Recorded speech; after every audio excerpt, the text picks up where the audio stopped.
Enzo Fernandez had a standout moment on the opening weekend of the Premier League, making more accurate long passes, that is five, than any other midfielder.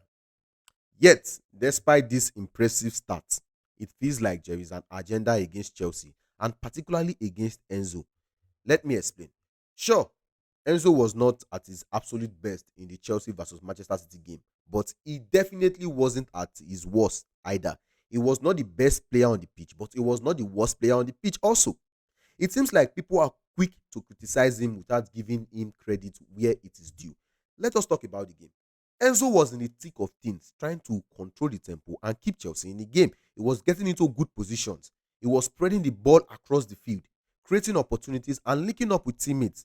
He was doing all these things on the pitch. Five accurate long passes might not sound like much, but in a high pressure game like that, it shows how calm and composed he was on the ball.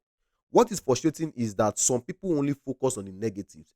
They will point out a missed pass or a moment where Enzo did not shine, and suddenly the narrative becomes that he had a bad game. But that is not fair, and that is even wrong. Not Let's not even talk about fairness here. That is wrong. Football is a team sport where every player has moments where they are not at their best. But Enzo was far from the weakest link in that field. In fact, when you look at the whole game, Enzo was one of the players trying to make things happen. He was not just sitting back, playing it safe and whatever. He was taking risks, trying to push Chelsea forward. And that is exactly what you want from a midfielder. He might not have been perfect, but he was certainly effective in many areas of the game. So, why the criticism? It feels like there is a tendency to judge Chelsea players, and Enzo in particularly, more harshly than others. Maybe it is because of the expectations that come with being at a big London club, the biggest London club, or maybe it is because of the 100 million plus price tag, or maybe it is because people are just looking for a reason to bring him down.